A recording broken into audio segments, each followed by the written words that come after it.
The Filipino word of the day is pinapak. Okay, it's been a few years since that whole thing, but the Filipino word of today will be puto. Oh, no. I'm not talking in like a Mexican, like Spaniard bad word thing, right? I'm talking about cake. I am talking about cake.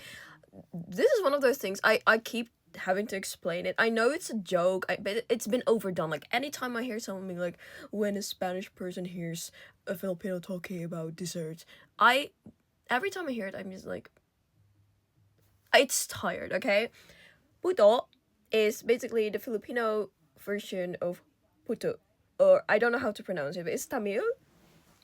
So in the Indian subcontinent, there's various steamed cakes that are mostly comprised of rice, like rice flour or whole grains. They're mostly steamed in a vessel, like a little bowl or bamboo. That's why in the Philippines you have puto bongbong, and in Indonesia you have puto bongbong. Why is it a O and not a U? Is because in the Philippines, versus like Indonesia and Malaysia, the O and the U are sometimes interchangeable. So, for example, some person might say ako, more like ako, like a O. Others might say it more like ako, aku. There's also kind of similar. This is a bit weird, a bit relation, but you know that cat that goes o e I, Ethel. It well, Ethel's like username's like OEEA cat, but a lot of people like make songs with her saying OEEA, or like they type it out as OEEA even though it used to be OEEA. It's because O and U are can, be switched a bit. They might sound a bit similar. So depending on where you're from, it might sound either or.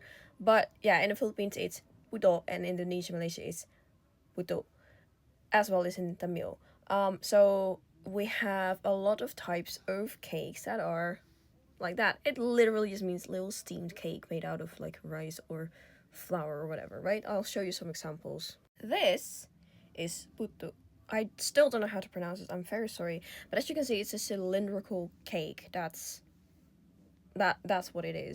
We have the Filipino puto bongbong, which when you guys think of puto, you might think of the little round one, but that's just one of the variations. This is our little bamboo cake. It's made out of purple rice. It's not ube. Some might add ube, but it's actually just purple whole rice grains that are like mashed. We call like rice, like when it's in its not cooked form but it's gonna turn into a dessert, we call it galapong. So usually galapong is a fermented like rice paste that is then like cooked, but some people also call rice flour galapong. It's just rice that will be turned into cake basically. So that's what it's made out of, but purple. And then we have the kue puto from Indonesia, which I think it also used to be called puto bung. Why did I say that like some Western and trying to pronounce some Southeast Asian words? But you know what I mean. Like it's once again a cylindrical steamed little cake. This time green, not purple, or a little round cake. It's not that hard. Like okay, guys.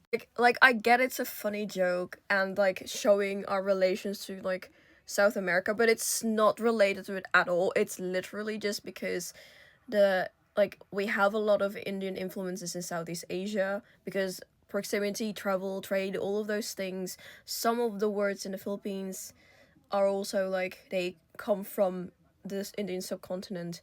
And one of the things that are brought over to Southeast Asia, maritime Southeast Asia, were cakes, steamed rice cakes. So the more you know, I guess. There might be some more history behind this, but I haven't looked up that far into it, I guess.